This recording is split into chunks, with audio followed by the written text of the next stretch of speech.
माहिती बघणार आहोत ती म्हणजे ज्यांना कुणाला लाडक्या बहिणीचे पैसे आतापर्यंत आलेले नाहीत त्यांच्यासाठी आता एक महत्त्वाची गोष्ट सांगणार आहे मी. कशाप्रकारे तुमच्या कोणत्या खात्यात पैसे आलेले आहे, तुम्ही कोणता खाता भरला त्या ठिकाणी आणि भलत्या दुसऱ्याच खात्यामध्ये पैसे जातात. तर ह्या सगळ्या गोष्टी इथे सगळ्या क्लिअर होणार आहेत. तर सर्वप्रथम तुम्ही चॅनलवर नवीन असाल तर सबस्क्राईब करा, शेअर करा आणि बेल टॅपला विसरू नका. ही अशी प्रकारची बेल टॅप दाबा, सगळे नोटिफिकेशन तुम्हाला कळत जातील. तर बघा मित्रांनो, तुम्हाला सर्वप्रथम काय करायचे आहे, आपला गुगलवर यायचं आहे. गुगलवर आल्यानंतर त्या ठिकाणी तुम्हाला myAadhar.uiDAI या ठिकाणी या वेबसाईटवर लॉग इन करायचं आहे. तुम्हाला या ठिकाणी यायचं आहे. सर्वप्रथम या ठिकाणी आल्यानंतर तुम्हाला इथे क्लिक करायचं आहे. तर ही सगळी माहिती तुम्हाला इथे कळणार आहे मित्रांनो. शेवटपर्यंत व्हिडिओ बघा आणि चॅनलला सबस्क्राईब करा. तर या ठिकाणी बघा तुम्हाला एक ऑप्शन दिसेल या ठिकाणी आधार सीड, आधार बँक सीडिंग स्टेटस दिसत आहे तुम्हाला. तर सगळ्या प्रश्नांची उत्तरे तुम्हाला इथे मिळणार आहेत. बँक सीडिंग स्टेटसवर आल्यानंतर तुम्हाला इथे क्लिक करायचं आहे. क्लिक करून झाल्यानंतर सर्वप्रथम तुम्हाला त्या ठिकाणी आपला आधार नंबर ॲड करायचा आहे. या ठिकाणी बघा तसा आधार नंबर तुम्ही ॲड करा स्वतःचा आणि त्यानंतर कॅचपा तुम्हाला इथे घालायचा आहे. बरोबर कॅचपा तुम्ही ॲड करा. तुम्हाला सगळी या ठिकाणी तुमचा कोणता अकाउंट तुमच्या आधारशी लिंक आहे ते तुम्हाला कळून जाईल. तर बघा या ठिकाणी OTP आता गेला असेल तो OTP तुम्हाला इथे ॲड करायचा आहे.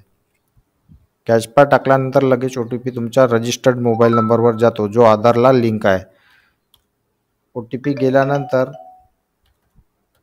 तुम्हाला हे काय करायचं आहे, लॉग इन करायचं आहे. या बटनवर टॅप केल्यानंतर तुम्हाला तुमचा अकाउंट तुमच्या आधारशी कोणता आहे तो इथे दिसणार आहे. तर सर्वप्रथम लोडिंग होत आहे, थोडा वेळ वाट बघूया. तुमच्या जर मोबाईलवरही तुम्ही सुद्धा ही प्रोसेस करू शकता. जे आधार कार्डला मोबाईल नंबर लिंक असणे आवश्यक आहे, तेव्हाच तुमच्या बँकेला कोणता अकाउंट लिंक आहे हे त्या ठिकाणी कळेल. जर तुम्ही लाडकी बहीण योजनेचा फॉर्म भरला असेल आणि तो त्या ठिकाणी जो खाता तुम्ही दिला त्या खात्यावरच पैसे दिले असं नाही आहे मित्रांनो. ते कोणत्या खात्यावर जातील, या खात्यावर जातील. तर बघा आता आपण इथे बघितलेलं आहे कुठे असं झाल्यानंतर इथे स्टेटसवर दाबायचं आहे. तर स्टेटस कोणता आहे बघा या ठिकाणी युको बँक, माझ्या जसा युको बँक आहे तशा प्रकारे तुमची जी पण बँक आहे हे त्या ठिकाणी तुम्हाला दिसणार आहे. तर या ठिकाणी बघा ये बँक नावाच्या समोर जी बँक आहे त्याच ठिकाणी तुमचे DBTचे पैसे जातात.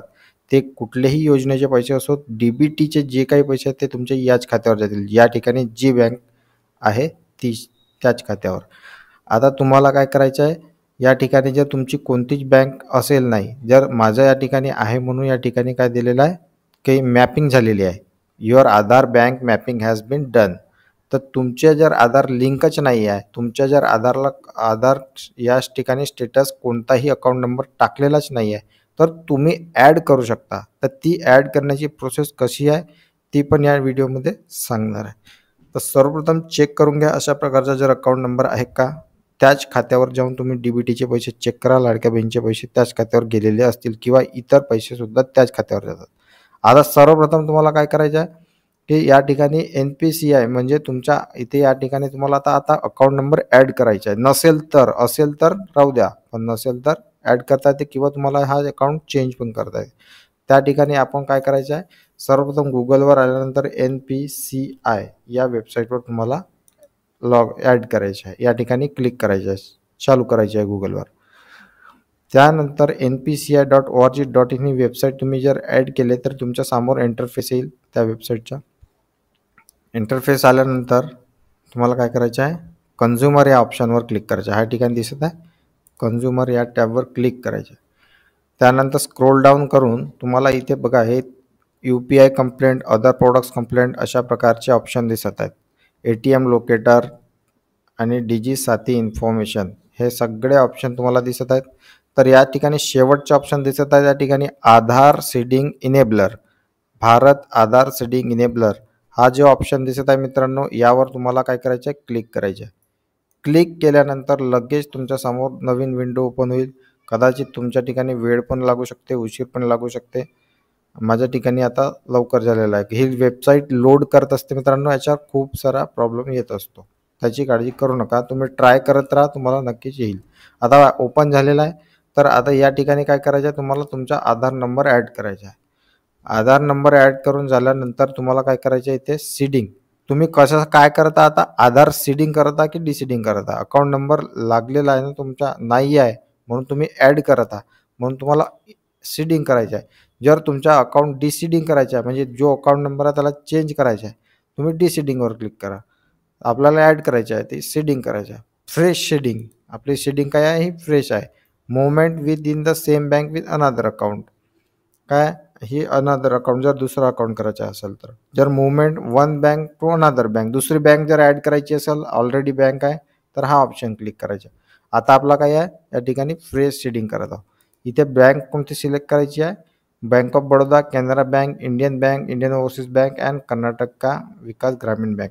तर इतक्या बँक ॲड होत असतात मित्रांनो, बाकीच्या होत नाही. तर ज्या ठिकाणी तुमच्या जर या 3 एवढ्या बँकापैकी ज्या बँका आहेत सरकारी, तुम्ही ॲड करू शकता.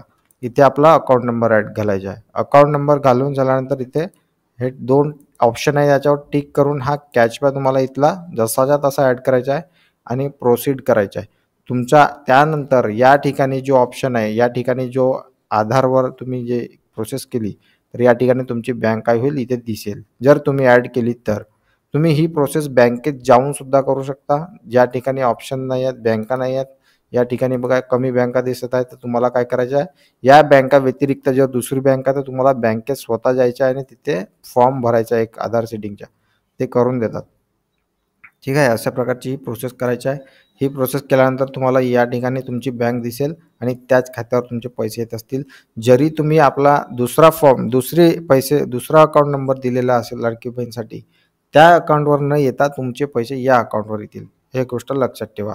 लाडकी बहीणसाठी तुम्ही जे पासबुक देता, जे अकाउंट देता, त्या अकाउंटवर न येता डीबीटीचे पैसे हे या ठिकाणी येतात. ठीक आहे, तर अशा प्रकारची ही प्रोसेस आहे. व्हिडिओ जर आवडला असेल तर लाईक करा, चॅनलला सबस्क्राईब करा आणि शेअर करा मित्रांनो. धन्यवाद.